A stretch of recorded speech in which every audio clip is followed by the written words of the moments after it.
people saying, "Oh, we don't want to get married," and Edna is like, "Why?"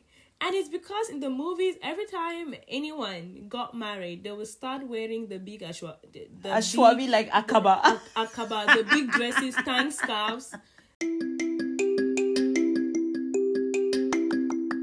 Welcome to African Teapot Podcast. My name is Exy. And my name is Linie. Join us as we journey through Africa's vast variety of culture and heritage. We explore issues most African families face, both home and abroad. Make sure to like, share, and follow this podcast. Join the conversation on social media and let your voice be heard.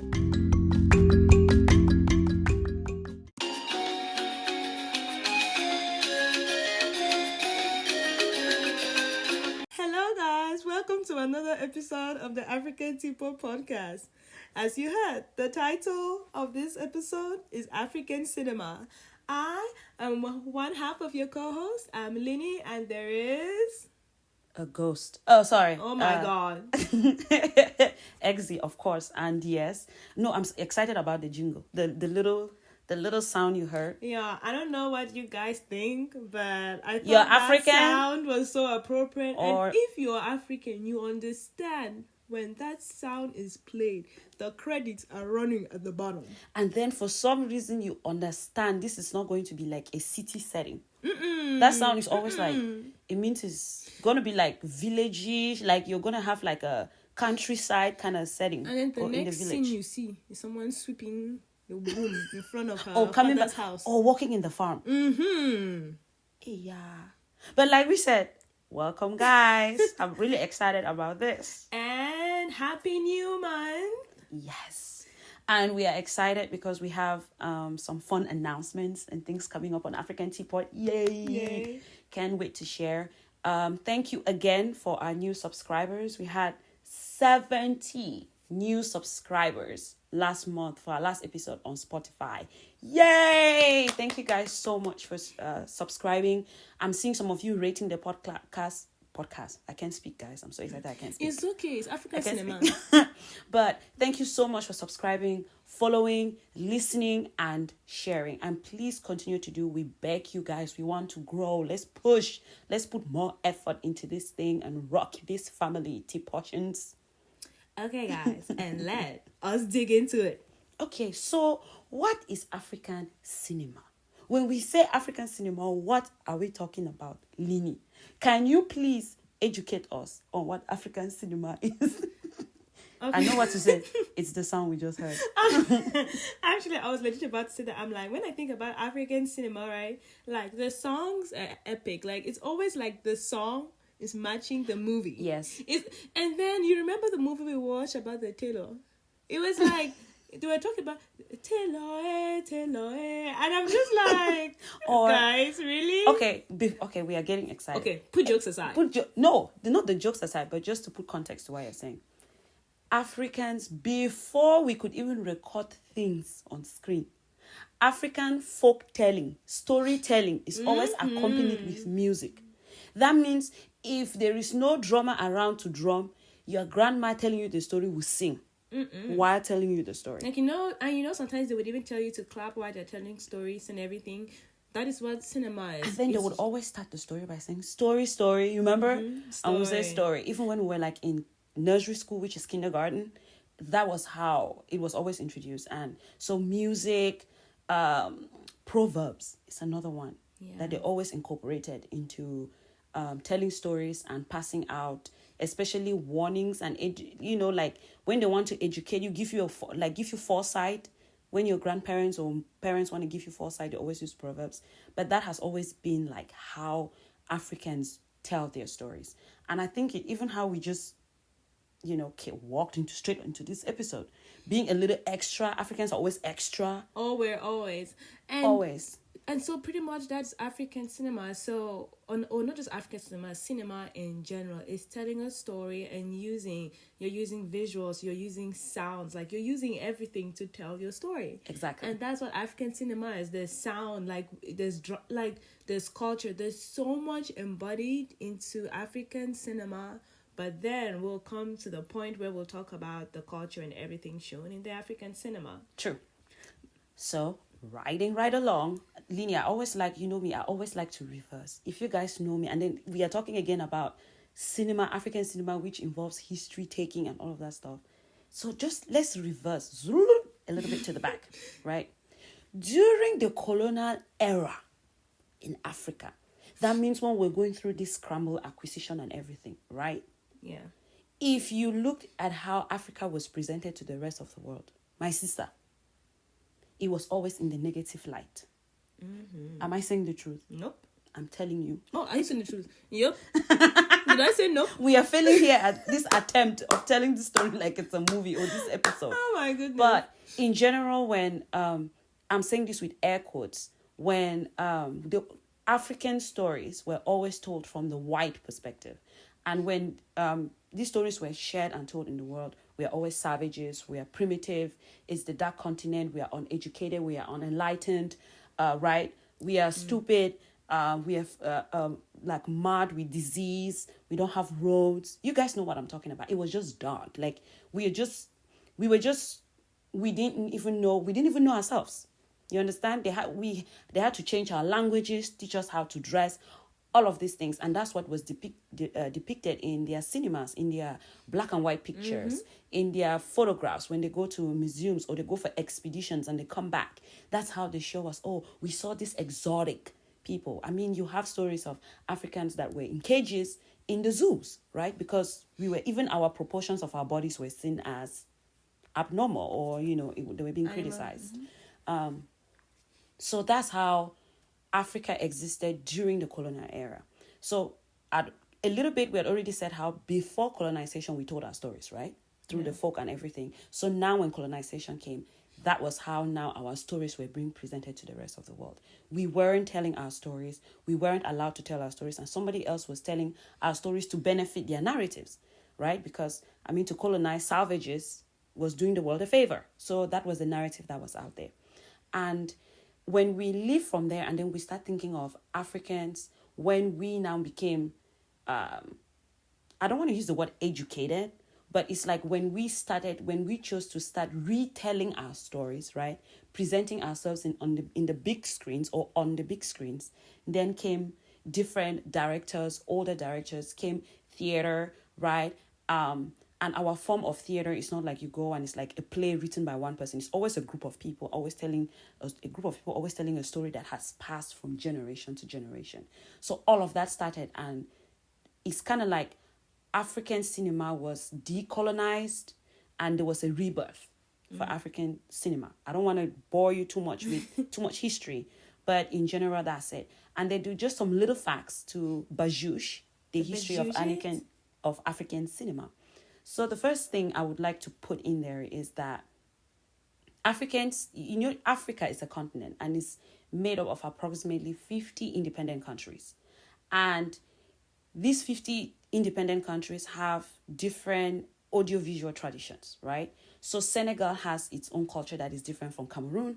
Cameroon has a culture that is different from Nigeria and stuff. So you don't have like African film, like you just have one, like you have Bollywood. Or you have Hollywood. Exactly. It's not a country too. It's not a country. So it just doesn't encompass. So Nigeria will have Nollywood, Ghana will have Gollywood, or you understand? So it's kind of like that. So each country represents their culture and history because each country is just different from others. So 50 countries have 50 different ways of presenting their stories, right? They have similarities, but they have different ways in presenting their stories and different stories that they want to tell. Even though we were all colonized, we were colonized by different people in different ways. So we tell our stories in different styles and the languages are different. So when we talk of African cinema, it's vast and it's a huge variety. I just think that's a fact that people should kind of know. And another thing is Tunisia and Egypt and Egyptian cinemas are amongst the oldest cinemas in the world, right? I know that is shocking, but you can go check this out. It is some of the oldest cinemas in the world. And people, because of the pyramids and stuff, it was always a fascination for people to go there. So there were a lot of shots. Even thinking of Hollywood, old Hollywood, the golden era, Cleopatra, those movies were all, those movies were shot in Africa, Northern Africa, which is Africa, guys. I know. You need to know that. Regardless of the way it looks. Yeah, so I think that's a fun fact. And there was some amazing stuff that Linie stumbled on, right? Some amazing stuff about Senegal. Yes, ma'am. Let me pull it up for you. Because we be doing facts, and without my facts, I don't want to get it wrong, yo. Exactly. I don't want to get it wrong. So this is actually what we found. That I was trying to go way back, like how, like African cinema. Where did this all start? And there was actually a movie in the 1950. So the article says the film that really marked the beginning of African cinema was Borom Saret. Don't know if I'm saying it wrong. I apologize, but it was made in 1963 by a Senegalese director called Sambene Usman. Guys, it will be down in the show notes. In case I butchered it, I am sorry. I am completely sorry. And it was with his documentaries Song of Kathum. Apparently, it was about a movie of a car driver that was subjected to the rules and regulations of the new regime. When they talk about that, now you see why it's going back to the 1950s. So he really brought African cinema to the forefront. It was something that was current, going on. People could speak to it. That's the thing about African cinemas. You can talk to it. I can watch whatever movie the whole day, American movies the whole day or everything. Once I play that African movie, like, some things just make sense. You're just washing clothes with a big bar of soap. Like, you understand, it's very relatable. It's so relatable. And sometimes when you miss home, it's just like nollywood. Edna and myself are fond of watching these movies, and we're going back and forth about it. They're like, so why do you guys do it? If you guys argue about it, I'm like, because it's fun. And we argue about it because we're relating to the material. Exactly. When you really, it's kind of like when you're in a classroom and the teacher says any questions and you have 0 questions, the first thing you need to think about is that probably nobody understood what you said. That's why nobody has questions. So sometimes when we watch the movies, people are like, oh, maybe you guys disagreed, but we are thinking that's because we have opinions based off of what we read, and because we are relating to it, because it's representing our childhood. It's representing what we saw growing up back in Cameroon, right? Yeah. So... And then, oh, sorry. So that's good that happened. No, go ahead. I feel you like had the floor. I know, and she took it away from me. But I was looking online, and I'm like, there's Netflix, there's Hulu, like there's all these places where you actually stream African movies. And so I was like, let's talk about some of them doing us justice and bringing African cinema to the forefront. Right. Obviously, Netflix gave one African movie, and there's been a huge boom. They have movies on there from all over Africa: South Africa, East Africa, West Africa, North, Central. And I also love the fact that before, when they started it, it's like they didn't want to put the movies there in the native, let me not say native, but in the original languages that these movies were acted in. It's almost like their movies have to be in English before they are on there on Netflix. But now you have movies that you literally have to click to translate it because it's totally on Netflix, and it's in Zulu, or it's in Swahili. Yoruba, it's in, Igbo, like it's completely in the language. And unless you choose to translate, it's there, and you see it getting like acclaimed. You see it getting like audience that is not native to that language. You know what I mean? Like, it's not, you don't have to be Igbo to tap into it. But yeah, like you can translate it, because that's how we watched the Jagun, right? The one that just came out on Netflix. We translated that over. Yeah. But guys, we get so carried away. Can you tell we love this topic? I'm in love with it. Back to, so like we said, Netflix got a bunch of them on there. They're really good. Can translate, subtitle. However, like one of them that inspired our last episode, Dark October, still on Netflix. You guys should watch that one. It's really good. It's good. And then there's Nollyland. It's like a movie platform. You have Nigerian movies on there, Ghanaian movies on there, and other African movies in general. There's Ndani.tv. It's a web-based channel. It takes you through Africa. So they're not just movies, but some of them are aimed at breaking stereotypes. Some of them do documentaries showing you places in Africa. They are meant at breaking the stereotype of what people think about it. And I feel like it's gone a long way. Like, people watch those movies and they're like, this is in Africa, these buildings.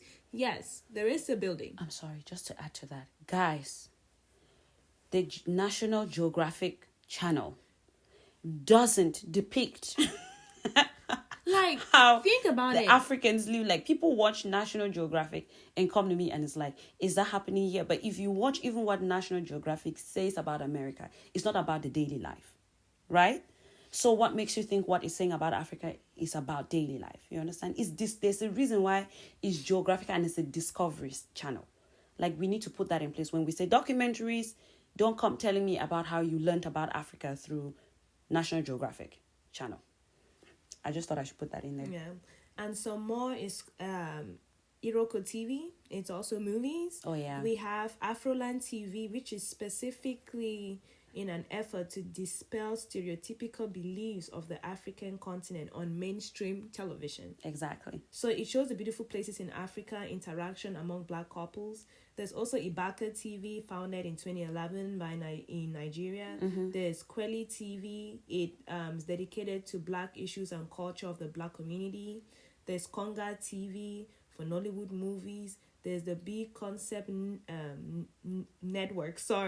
It talks about dramatic tales of love and seeks to expose the danger of having wrong mindset when faced with the life challenges. So you can tell that it covers everything. Yeah. And I'm excited people are covering everything. Like, can you stop showing the lions and roar, like, and the hyenas? Like, there is a lot more to our story, and there's a lot more that we go through in our communities that are similar to Western countries, but we just handle it differently from our cultural views, right? Or our cultural beliefs and values. So I think that's necessary. And the last thing that I think is a fact that we wanted to also include is that Nigeria is actually,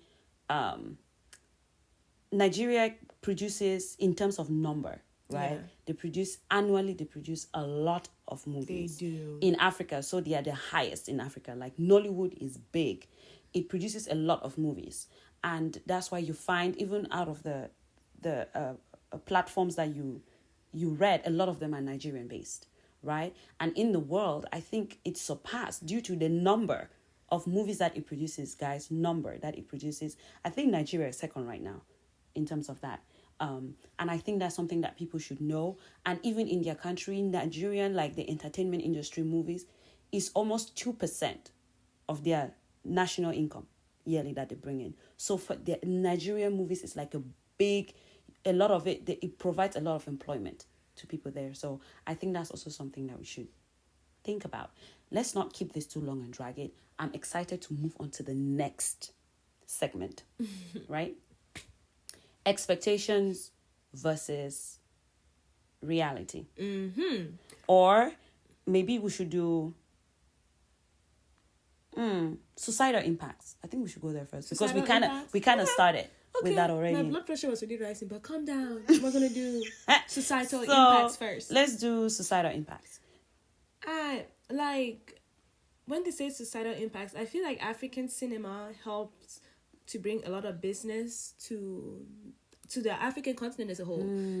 People see these things, they visit, like, they're like, there's more. We're not going to be locked with the lions. Oh, no. So I feel like it brings money, like it boosts. And even when the movies are being sold or brought to Netflix, YouTube, or wherever it is, it's brought into, like, it's feeding our community. We're getting money out of it. We're getting exposure out of it. So a social factor, we're being exposed. We're actually being made popular by this. Right. You know, like, we're not just being made popular now by the lions, the National Geographic, and malaria. Yeah, and Ebola.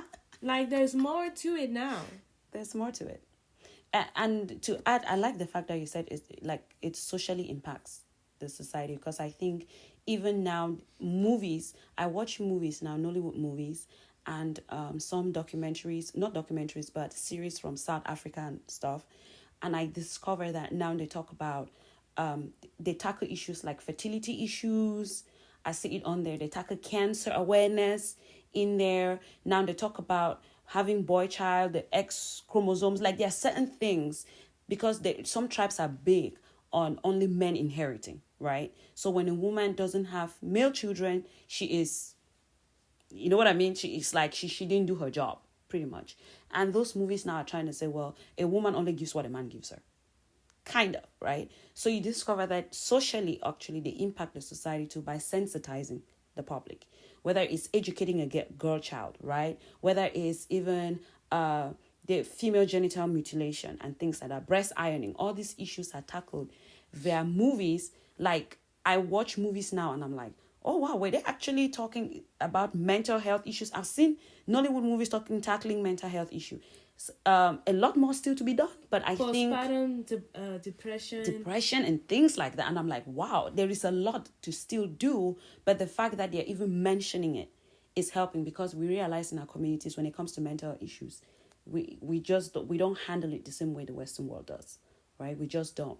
They handle issues like alcoholism and things, but I remember growing up, alcoholism, I didn't really think it was a disease, or it's, you know what I mean? Like, we didn't take it that seriously. I think you're going to expectation versus reality. Okay, anyways, so I just think social issues, like you said, or social benefits, in as much as you kind of mixed it, it's like socioeconomic, you kind of mixed it, like you have economic benefits to it, the employment it provides. At the same time, it sensitizes the local population, and then it opens us up to, you know what I mean, the Western world, where people now can tap into our culture and like demystify it. And our culture is not this thing that is a relic or something like that. So I was just agreeing and adding to that before. I'm too excited. But anyways, yeah. And one other thing I also wanted to add is that I think that it also has political aspects to it. I have seen movies that delve into, like the movie from the director from Senegal, right? One of the first movies. And he was talking about the cab driver who had to follow the rules due to colonization and stuff. That is a political issue. It's a political and a social issue that was tackled in that movie. And we've seen movies where it talks about colonization. It tackles issue of like tribal wars and conflicts, right? Whether it's let's say Hotel Rwanda, right? It was done here in by Western actors, but the story is an African story, and Hotel Rwanda goes into it, and you can see the political aspects and social aspects all tie in one movie. So I think all of these things go, and even religious. Our Nollywood movies always have a religious aspect to it. Somebody is evil, and at the end of the day, they are exposed by Christianity or Islam, or our native gods, right? Yep. Nollywood movies always has the bad guy. The gods have to come there and be, take upon to enact vengeance on behalf of the innocent, or if it's Islam or is Christianity. So religious aspects also tie into it. And sometimes the government, they even use it to politicize issues that are not issues, say like COVID. Yep. You see, so I just think everything is tied in one. These movies do a lot more in our societies than we actually think. What do you think when it comes to the politics of it? Or I find myself rambling. No, you're good. I don't think I have that much to add on to the political side of what you said. Like, they feed propaganda too. Yeah. I've seen the government make movies, and you can tell like this is propaganda they're trying to spread. Oh, yeah. So it does have, everything has a positive and a negative side, right? So if someone has like a conspiracy theory and they bring it out into the movies, let's say they want to stigmatize a particular tribe, or they want to stigmatize like we had situations where they stigmatized, let's say, Africans abroad who come back. It was done a lot via movies. They right? smoke, they drink. Right, or the importance of a male child. The movies also propagated that back in the day. So it goes both negative and positive. I think movies can impact you either way. It's not just one way. Yeah? Yeah. Oh, guys. That was good. I have a changer. Edna's going to kill me. When I read the short thing at the start, maybe I read it a little wrong. What? So, oh my goodness, hold on. The movie I said, Borom Street by Senegalese director Ousmane, was in 1963. It marked the beginning of African cinema. Right. But the first African to make a movie was Sudan's Gadala Gubara, who made a documentary called Khartoum in 1950 about the car driver. But Ousmane from Senegal remains the father figure by common consent. Please, my fellow Sudanese and Senegalese, please forgive me. I was like, let's go back and let's fix this. Guys, this is exactly why when you're consuming information, you need to make sure you double check. Yeah, because I was just looking back at it and I'm like, oh no. But I apologize to all my Senegalese, my Sudanese out there for not doing you justice, but hopefully I fixed it. It's fine, right? Senegal, you guys forgive us. It's fine. You're forgiven, Linie. Oh. Yeah, you're forgiven. Yeah. Guys, if you don't see me on the next episode, She's been fired. I love hanging out with you guys. Okay.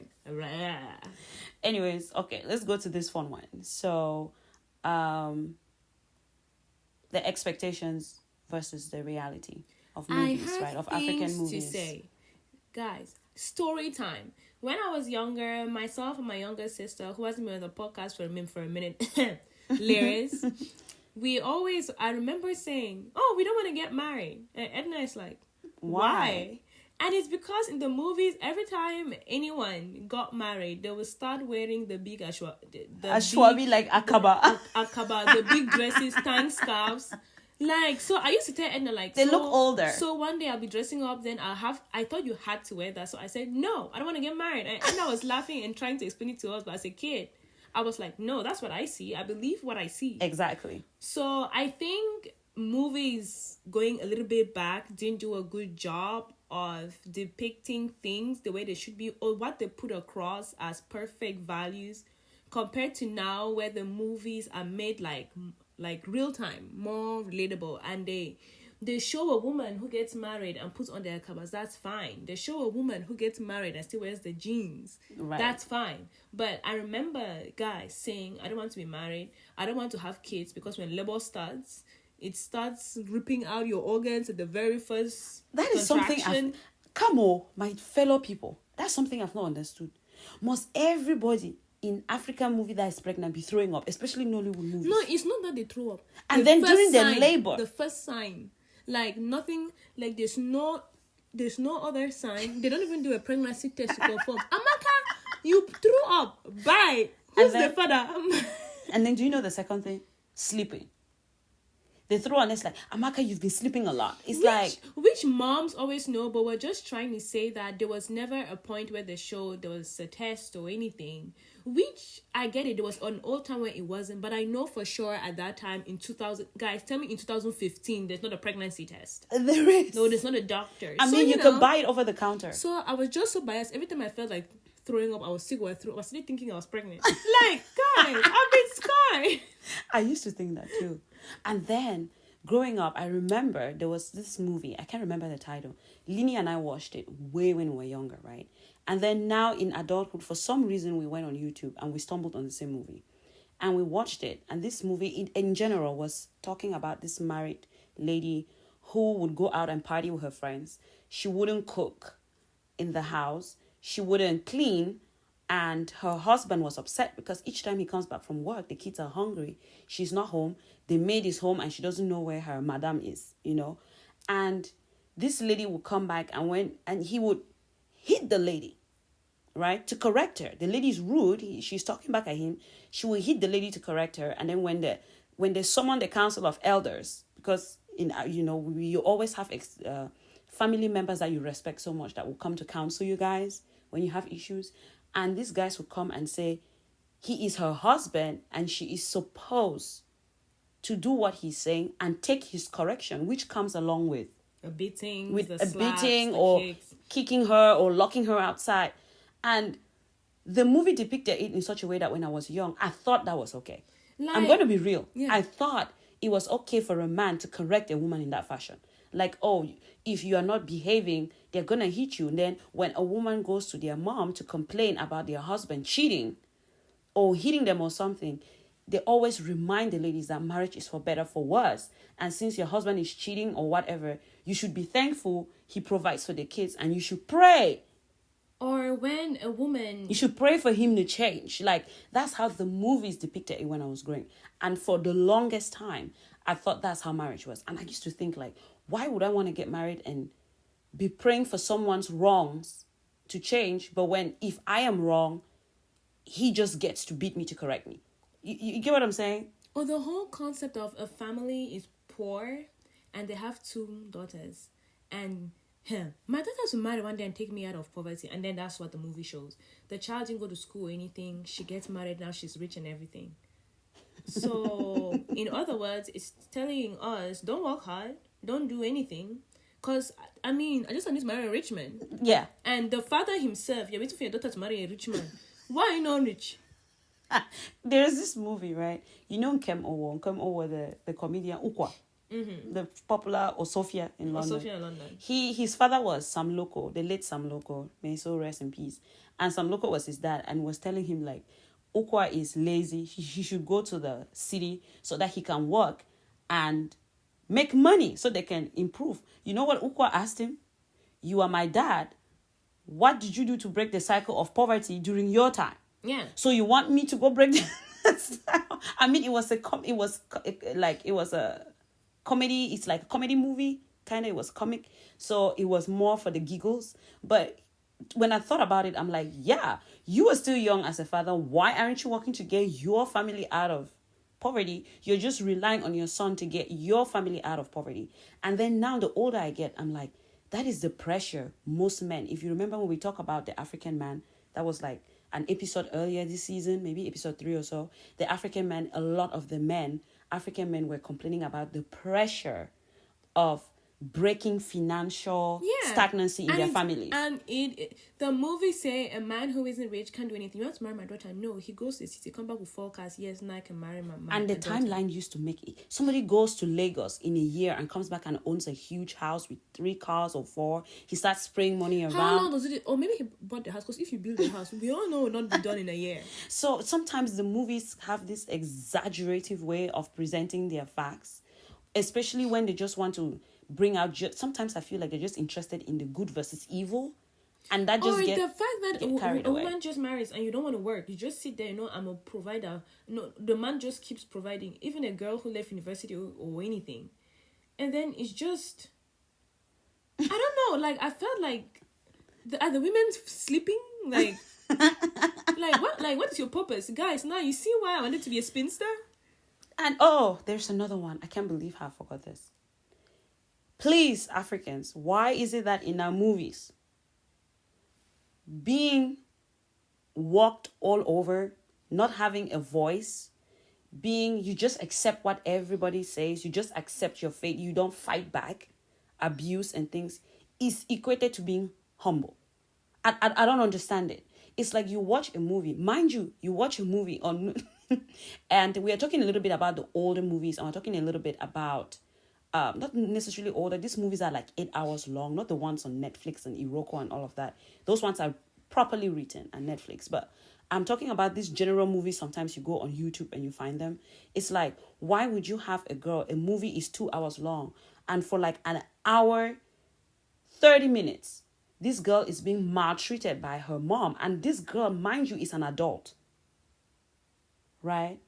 Is being maltreated and everything, and you're thinking, okay, if your stepmother keeps beating you every day, why don't you tell your dad? The movies don't advocate for these people that are being abused to speak up.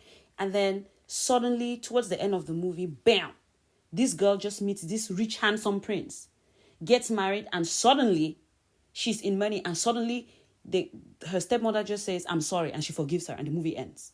I'm like, that's not how life works. Like, I don't think life works like that. The movie never depicted this girl as having anger, never depicted that her frustration, she got angry. Like, you can tell the character is just stuck. And it's almost like you have a main character that is just dormant for like an hour and a half. And sometimes it seeps into our society. They want you, our African older aunties and uncles want you to take whatever they tell you without dispute, without arguing or saying your opinion. And because you do that, obedience before complaint, right? Because you obey, at the end, you're going to get the reward because you're going to marry a husband that is nice. But sometimes I'm like, you are neither preparing me for the husband either. And you're neither preparing the husband for the realities of what the marriage is going to be like. So the movie ends like this happy ending. I'm like, nah, she's ill-equipped to run a family. And I don't necessarily think they grasp what happened to her, and that is trauma. Like, I don't understand how the character developed and moves on into the future. But for some reason, I don't know why stupidity in the movie is like equated to being humble. That's just me.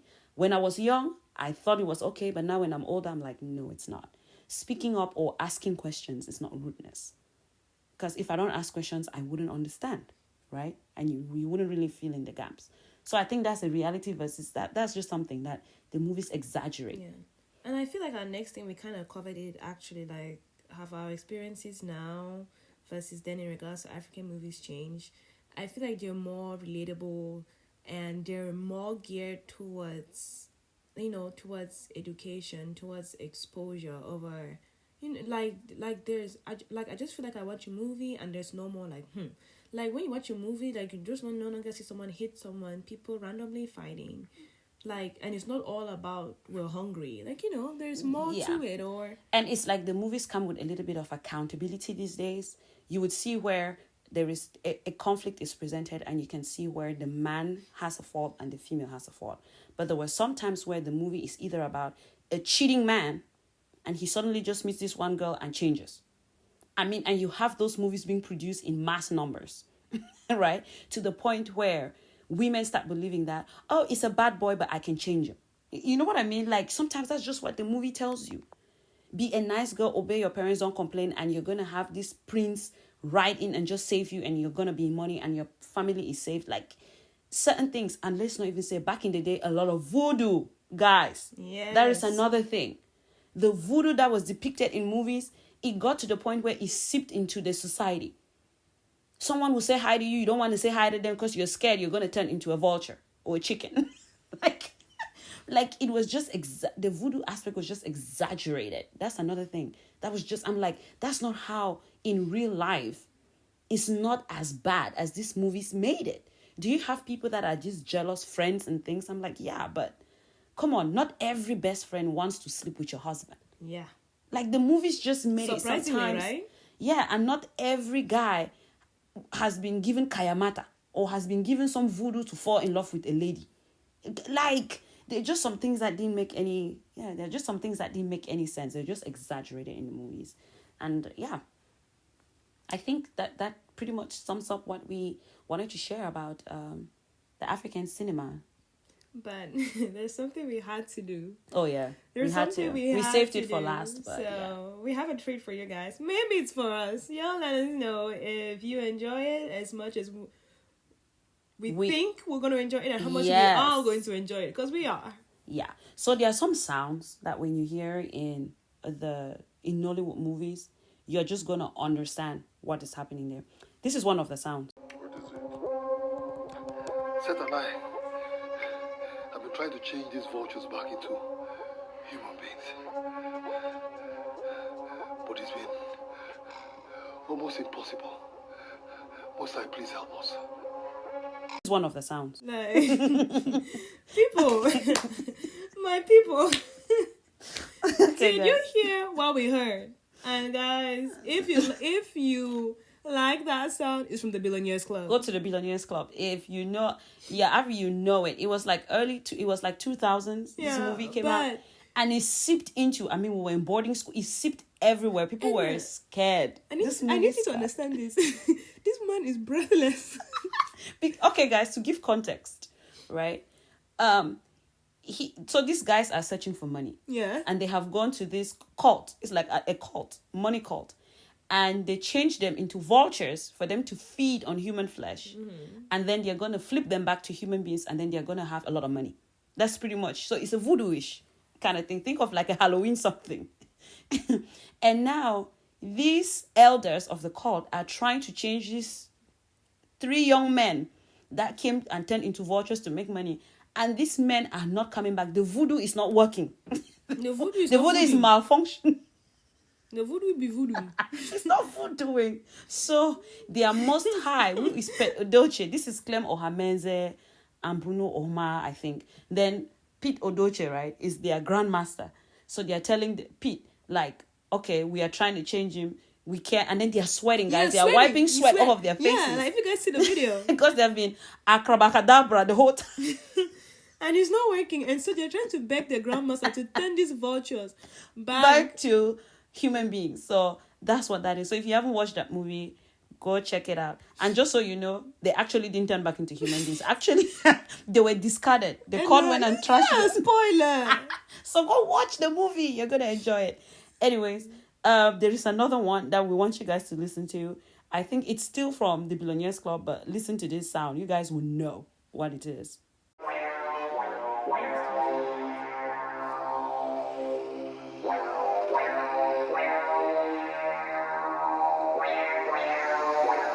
Okay, so when you listen to this sound, right, what comes to your head? Any movie you listen to and you hear this sound, I know wickedness is knocking on the door. Patience Ozoko. Mama G. No, it's not even. It's like this. Like it's just like, you know, this sound of evil. Like, yeah, like when you hear that, yes. you know. And there are some actors that are stereotyped for acting it. Kanayo is like known for acting voodoo movies. Patience Ozoko, if she's trying to poison her daughter-in-law or son-in-law, you're gonna hear this sound. That's Mama G. Like, you have a couple of them. Pet Odoche is another one when he was trying to, like, someone is trying to plant voodoo or commit evil, trying to sneak into somebody's room and rape them. Sounds like that. Like, weird, like, just ominous, weird sounds. Like ominous, that's the word I was looking for. Yeah, just weird sounds that come. So we have the very last one. Is it the last that one? You listen. I think, yeah. Yeah. I think this is the last one.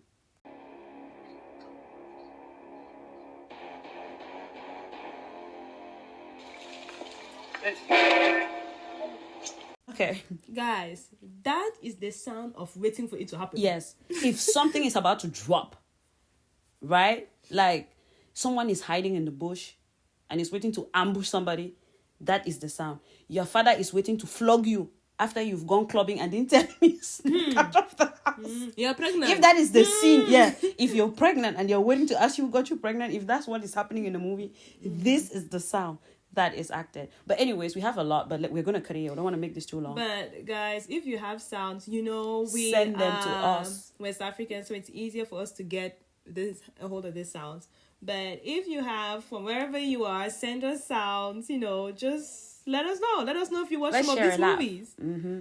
And guys, don't forget yet again, please, to share the podcast, rate the podcast, subscribe, and let's grow. Okay, don't forget to give us your opinion. Thank you for listening. Peace out. Oh, and we did say we have announcements. Come on. Oh, and it's Labor Day weekend. So those in the US, happy Labor Day weekend. And African Teapot family, we are going to be celebrating 3 years of podcasting next month. Yes, so it's coming up next month. So if you follow us on Instagram, we're going to tell you how we're preparing for that episode. It's going to be fun. It's going to be different. So we're going to take you to Instagram and we'll see you then. Oh, yeah. And thank you for the suggestions you sent about what we're going to do for the anniversary. We appreciate it. And we actually picked one. There was one that was really suggested a couple of times. So we think we are going to go with that suggestion. We're going to announce that on Instagram. So keep listening. Bye. Bye. Thanks for listening and make sure to join us for our next episode. Follow African Teapot on both Instagram and Facebook for daily inspiration and motivation. Subscribe to our YouTube channel, African Teapot Podcast.